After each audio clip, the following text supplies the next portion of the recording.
Assalomu alaykum, hurmatli obunachilar. Bizdan kuzatib borayotganlar, bugungi obzorimizda reklama. U joy egasini telefon raqamini yozib qo'yamiz. Bu joyga qiziqadiganlar to'g'ridan-to'g'ri uy egasiga aloqaga chiqishingiz mumkin. 4 sotik yer uchastkasiga ikkita yonma-yon qurilgan kompaktli uylardan bittasini video obzorini qilib beramiz. Videoni ko'cha tarafdan boshladik. Shunaqa yangi mahalla. Ko'chalari keng va kommunikatsiyalardan muammosi yo'q. Demak, 4 sotikli yer uchastkasiga ikkita yonma-yon qurilgan uy. 3 ta qavatdan iborat, podval birinchi va ikkinchi qavat, xonalarning soni 5 ta bo'lyapti. Hovliga kirganimizda bitta mashina sig'adiganlik joy ajratilgan, navesta tegdi va chap tarafimizda yozgi oshxona joylashgan. Bu tarafda mana yaqinlashtirib ko'rsatyapman. Hovli qismi uchun hojatxonasi bor. O'rtada kattagina joy yashil hudud uchun ajratilgan. Bittasi 100% tayyor bo'ldi bu uyi va oldidagisi 10 kunlarning ichida 100% bitirib berishadi. Ozgina mayda-chuyda ishlari qolgan. Bu joyga orientiri Nazarbek Grand to'yxonasi postdan 1,5 kilometr ichkariga kirganda yangi mahalla. Uyi ichiga kirib keldik, kattagina hol qismi bor. Mana shunaqa ko'rinishda bo'lyapti. Patologlarning balandligi 3 metr 30 sm tashkil qiladi. Bu joyda har qavatda alohida elektr shiklari yig'ilgan, avtomatlari, to'pli pol kollektorlari joylashgan. To'g'rida oshxona bo'lyapti, uni oldida mehmonlar uchun ajratilgan yotoqxona. Oshxonaning ko'rinishi qo'shni devordan 1,5 metr tashlab imorat ko'tarilgan. Bu joyda birinchi qavat uchun umumiy sanuzel joylashgan. Mehmonlar uchun ajratilgan yotoqxonaning ichiga kirib kelamiz. Bu xonaning razmeri uzunasiga 4 metr va eniga 3 metrni tashkil qiladi.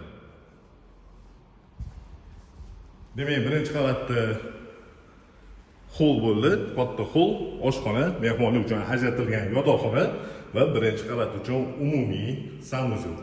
Ikkinchi qavatga ko'tarildik. Ikkinchi qavatda 3 ta xona joylashgan. O'ng tarafdagi katta xonaning ichiga kirib kelamiz.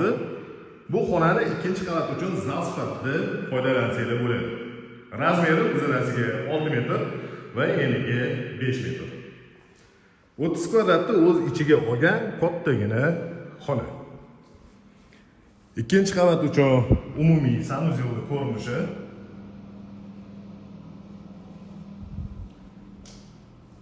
Ikkita yonma-yon yotoqxona joylashgan, razmeri 1. To'rga 3 razmerda yotoqxonani bo'lyapti va bitta yotoqxonaning ichida alohida o'zini yuvinish xonasi joylashgan. Ota-onalar uchun ajratilgan yotoqxona.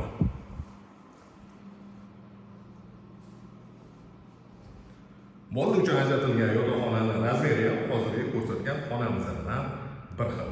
Endi imoratda podval qismiga tushamiz.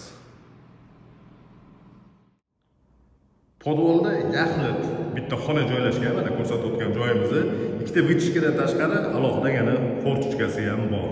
To'pli pollari o'tgan, hamma joyga zinan tegdi. Kladovka sifatida foydalanish uchun joyi qoldirilgan. Bu joyda kotelni joylashgan. Qator ketgan vodinoy nasoslar, stabilizator, avtomatika, расширительный bak, to'pli pol kollektorlari, 200 litr suv sig'imiga ega bo'lgan boiler va duxkonturli kotel joylashgan. Bu joyda vходной suv uchun alohida filtr ham o'rnatib ketilgan. Oldida suv uchun nasosi ham bor. Va yana bitta xona холодный komnata sifatida foydalanish uchun qoldirilgan. Bugungi video obzorimizda reklama asosida bo'ldi. Uy joy egasini telefon raqamini yozib qo'yamiz. Bu joyga qiziqadiganlar to'g'ridan-to'g'ri uy egasiga aloqaga chiqishingiz mumkin. Bu uy joylashgan manzili Nazarbek Grand to'yxonasiga yaqin bo'lgan yangi mahallada. 2 sotik yer uchastkasiga ega bo'lgan uy-joy, binoning umumiy kvadraturasi 250 kvadrat, xonalarning soni 5 ta bo'ldi. Aniq lokatsiyasini ko'rsatilgan telefon raqamiga murojaat qilib olishingiz mumkin.